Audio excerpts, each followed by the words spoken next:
चलिए वो आज हम लोग आगे की ओर बढ़ेंगे, यानी अर्थात संख्या के परिवार तक लिखवा दिया गया था। कि जो बच्चे नहीं लिखे हैं इसको ध्यान से देख लीजिए। संख्या का परिवार कैसे बना है।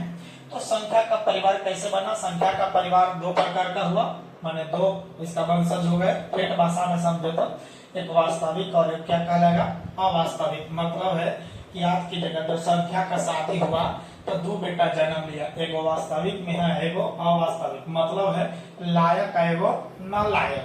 माने नालायक जो है यही है, मतलब है कि यह कोई काम उम्र नहीं करने वाला है। माने जब नहीं काम करेगा तो समझिए बेवड़ा है, एक तरह से कहोगे। क्या कहोगे, बेवड़ा है। मतलब इसको शादियों विवाह के लिए आज याद कीजिएगा, कोई सोचता है कि हमको भाई अच्छा लड़का चाहिए, कमाने वाला चाहिए, तो उस कंडीशन में याद कीजिएगा इसको कुछ भी नहीं है। तो जब कुछ नहीं है देता है तो इस कंडीशन से यह स्टॉप हो जाता है, इसका वंशज आगे नहीं बढ़ता है। एग्जाम्पल में देख लीजिएगा, रूट के अंदर जितना भी माइनस में होगा, रूट के अंदर जितना भी माइनस हो जाए सब का सब क्या कहलाएगा, अवास्तविक संख्या। दिमाग में भर लीजिए। अब बात रहा एक तो बाल बच्चा रहेगा, बाल बच्चा याद कीजिए वैसे ही होगा, एगो लायक है एगो नालायक, मतलब परिमेय आएगो अपरिमेय। तो याद कीजिएगा, उसके बाद में ऐसा ही हम लोग आगे की ओर बढ़ते चलेंगे। एग्जाम्पल में इसको वो तो कंफर्म हो गया, पढ़ लिया, लेकिन अब चलेंगे यहाँ होगा वास्तविक संख्या का हम लोग शुरुआत करते हैं। तो चलिए वास्तविक संख्या कहते किसको है पहले समझ। बात है होगा कि हम लोग पढ़ रहे थे क्या चीज कि वास्तविक संख्या पढ़ना है। क्या पढ़ना है, वास्तविक संख्या। तो जब वास्तविक संख्या पढ़ना है तो याद कीजिए एक के बाल बच्चा है, दो है। अच्छा एक बात बताइए, परिमेय है आएगो को चाहिए बाबा, परिमेय है आएगो को चाहिए अपरिमेय। अच्छा ये बताइए, ध्यान से समझिएगा, लायक है न लायक मानते हैं, बताइए। ये तो बाप हो गया, चाहे माए है, बाप माए कुछ भी हो सकता है। अच्छा परिमेय एक बाबूजी कहेगा, तो बताइए अपरिमेय को कहेगा, वो नहीं कहेगा, ये भी बेटे है ना वो। लेकिन जो बेटा है तो अब यहाँ छोड़िए उसे, मान तो चलते हैं कि चलिए ये भी बाप है, बाप होता है। ये दोनों को जब बेटवन के मिलाएंगे तब वही नहीं बाप बना होगा। कंफर्म है कि जब बाप दुगो के जन्म दिया तो दोनों बेटा कहलाएगा। और इसी प्रकार हम पहले जानेंगे कि यदि परिमेय संख्या जान लोगे और अपरिमेय संख्या जान लोगे तो कंफर्म है बाबा कि उसका बाबूजी का भी जान लोगे। तो अब कंडीशन समझो, परिमेय संख्या क्या है। परिमेय संख्या पहले समझ लो, बहुत लड़कन इसमें कंफ्यूज होता है, बहुत ज्यादा। परिमेय संख्या खूब रटते हो ना, आइए कैसे रटा जाता है, प्रूफ के साथ दिखाते हैं हम आपको। रटते हैं परिमेय संख्या, देखिएगा यहाँ से। परिमेय संख्या मतलब इसको कहते हैं इंग्लिश में रेशनल नंबर। क्या कहते हैं, रेशनल नंबर। देखिए बुआ, इसको डिटेल्स पढ़ेंगे, इसमें टाइम लगेगा लगभग 5 से 10 मिनट एक परिमेय संख्या को समझाएंगे। एकदम कंफर्म है कि दिमाग में जाएगा। देखिएगा इसका दो परिभाषा निकालेंगे हम। कैसे दो परिभाषाएं हैं पहले समझ। परिमेय संख्या आप लोग जानता है क्या, किसको कहते हैं, परिमेय संख्या कहते हैं हम लोग कि जो संख्याएं p/q के रूप में होता है, q के रूप में होता है, रूप में लिखा जाता है, चाहे कुछ भी होता है, लिखा जाता है। जहां ध्यान से समझेगा, जहां नीचे वाला मतलब q does not equal to 0 तथा p और q जो है ना, p और कुछ होगा q, p और कुछ होगा q एक पूर्णांक संख्या होगा, एक कुछ होगा पूर्णांक संख्या हो, उसको हम लोग क्या कहते हैं, परिमेय संख्या। लड़कन यहाँ तक तो सही है, कोई प्रॉब्लम नहीं है, लेकिन आप इसका बारे में जानकारी समझ लीजिए, कहाँ प्रॉब्लम होता है आप लोग। देखिए वो आप कहते हैं कि q does not equal to 0, मतलब है कि सर क्या लिखल जाता है कि नीचे वाला 0 नहीं होना चाहिए, मतलब भाई वाला। याद करना बहुत इंपॉर्टेंट एक थ्योरी है, जिसका याद कर लीजिएगा, सबसे इंपॉर्टेंट पार्ट में आइएगा। क्या इंपॉर्टेंट पार्ट में है कि किसी संख्या का पहला रूल ध्यान दीजिएगा, ये रूल ध्यान दीजिए। पहला नंबर किसी संख्या में कोई भी संख्या ले लो बाबा, कोई भी संख्या ले लीजिए, हम कह रहे हैं आपको संख्या में यदि 0 से गुना करोगे तो हमेशा मिलेगा 0। ये सब गणित पढ़ने का और समझने का बहुत इंपॉर्टेंट पार्ट होता है। कहते हैं कि हमरा से सॉल्यूशन नहीं होता है, सब बनाने नहीं आता। कैसे बनाने आएगा यार? जब बताइए कि संख्या में बताइए 5 गुने, एग्जाम्पल में समझ लो, जब 5 गुने 0 करेंगे क्या करें, हम समझ में नहीं आता, क्या करेगा? पता नहीं है तो करेगा कुछ। तो 5 में 0 से गुना करोगे तो बताइए, लेकिन कुछ नहीं होता, 5 होगा से यही गलती होता है। देखो यहाँ संख्या को गुना कर रहे हैं कितना से? 0 से। दिमाग में सेट कर लीजिए कि जब 0 से कोई भी संख्या में गुना करेंगे तो मिलेगा 0 ही। ठीक है, दूसरा गणित का नियम है, समझ लीजिएगा। अब कंडीशन कहता है कि किसी संख्या को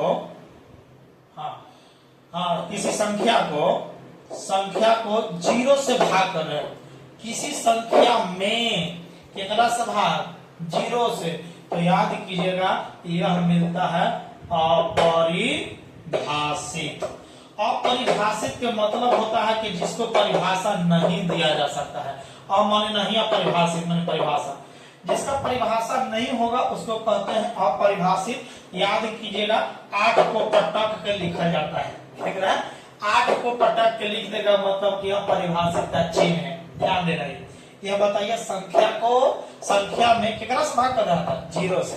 इसी प्रकार तीसरा नंबर है 0 में किसी संख्या से भाग कर, चले जाएगा दिखा देगा, बताइएगा 3/0 मतलब यह कुछ हो जाएगा अपरिभाषित। तीसरा नियम आइए, 0 में किसी संख्या से भाग कर, किसी संख्या में भाग करेगा तो मिलेगा, बोलो 0 है। प्रमुख पॉइंट बता रहे हैं कि 0 में किसी संख्या से भाग करोगे तो क्या मिलेगा? 0 मिलेगा। तो अब कंडीशन एग्जांपल देख लो होगा, मतलब 0/8 ले लो, तो जौन मन है जो भी संख्या ले लेगा, 18 भी ले सकता है, 50 ले, कुछ भी ले लो, तब मिलेगा, बोलोगा 0 मिलेगा। क्या समझ में आया कि नहीं आया? अब और भी आ रही है, और भी आगे बताते चलेंगे। चौथा आइए, याद कीजिए किसी संख्या पर 0, किसी संख्या पर गणितीय के अनुसार चल रहे हैं तो किसी संख्या का पावर 0 हो जाए, ध्यान दीजिएगा बहुत इंपॉर्टेंट है। संख्या में रहता है तो याद कीजिएगा चरघातांकी कहलाता है। अच्छा, लेकिन बात हम लोग कहते हैं यहाँ से आइएगा, मैंने चर वाला रहेगा तब इसको हटाइए देते हैं, चर आगे चलेगा, चर चलेगा भी। किसी संख्या का पावर 0 का मान हमेशा क्या होता है बुआ? 1 होता है, याद कर। जैसे एग्जाम्पल देखो इसका एग्जाम्पल इधर ले लो, मतलब एग्जाम्पल ले लेते हैं तो 3 का पावर 0 का मान कितना होगा? 1 होगा। ठीक है, आप गणित में संख्या से रिलेटेड चल रहे हैं तब बता रहे हैं। संख्या के पावर 0 का मान बोलो 1, बोलो 3 के पावर 0 का मान कितना? 1, 50 के पावर 0 का मान 1, ले लीजिए, काम खत्म हो गया ना। तो एक अनुसार चलोगे और यहाँ देखिए बाबा, ऐसा ही नहीं परिमेय संख्या अपरिमेय कहता कि सर लेट करते हैं। हाँ बिल्कुल लेट करते हैं। तो अब बताइए हम P/Q है, यदि हम Q का मान 0 रख लें, मतलब कि याद की जगह 0 रख दें, तो बताइएगा किसी संख्या, P एक प्रकार का संख्या ही होगा, P एक प्रकार का पूर्णांक संख्या ही है, और संख्या में जब 0 से भाग करेगा तो इसको परिभाषा दोगे? नहीं दोगे। जब नहीं देगा तो मतलब है, इसलिए लिखा जाता है कि Q 0 के बराबर नहीं होता है, काम खत्म। एग्जाम्पल इंपोर्टेंट है, इसका पहचानोगे कैसे? बड़े बढ़िया लगता है सर, तो हो ही जाता है, हम जानते हैं सर परिमेय को। जैसे एग्जाम्पल में पहला एग्जाम्पल समझो, 0 ले लो, परिमेय है बाबा 1 2 3 4 5 6 7 8 9, इसी प्रकार आगे ले लीजिए, काम हो जाएगा। बताइए 0 1 2 3 4 5 6 7 8 9, ऐसे ही आगे बढ़ोगे तो यह परिमेय संख्या क्यों? पूछना चाहिए ना कि क्यों है, क्योंकि देख लो P/Q के रूप में है कि नहीं है।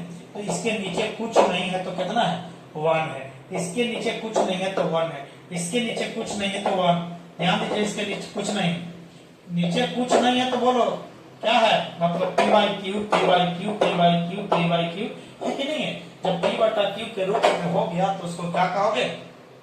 समझ सकते हो परिमेय संख्या कहलाएगा कि नहीं कहलाएगा। दूसरा एग्जांपल ले लो, रूट अंडर, रूट वाला बड़ा परेशान करता, पहले रूट वाला भाग में सिखाएंगे।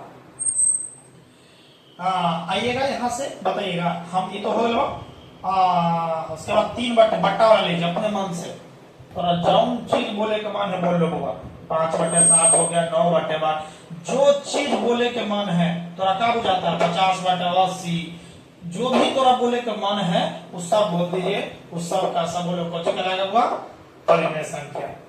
तीसरा एग्जांपल है रूट वाला, हाँ आ गया, फिर रुकने का बात आ गया, फिर से रुकने का बात आ गया, समझ लीजिएगा।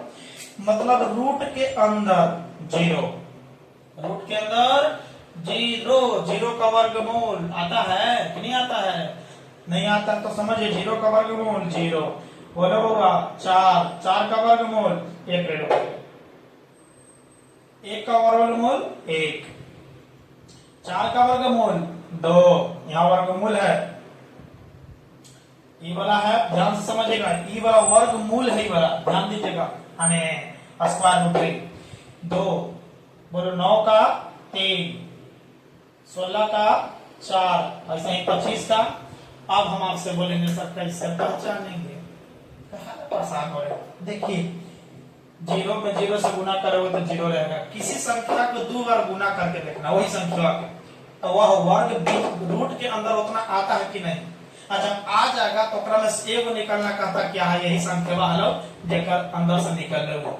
तो बताइए एक में 1 से गुना करोगे तो 1 हो जाएगा, तो 4, 2 दूनी 4, माने एगो 2 निकालेगा, 3 3 आए 9, 9 का वर्गमूल 3, 4 चौका 16, माने एगो 4 निकालो, 5 5 25, 5 6 में निकालो, 6 6 का 36, 36 का वर्गमूल 6, 7 7 49, 49 का वर्गमूल 7, 8 8 64, 64 का वर्गमूल 8, ऐसे ही आगे होता रहेगा। ठीक है, अब समझ रहा होगा, कुछ बातें कुछ याद करना भी पड़ेगा, ध्यान दीजिएगा, लेकिन परेशान नहीं होइए, हम ऐसे भी याद करा लेंगे।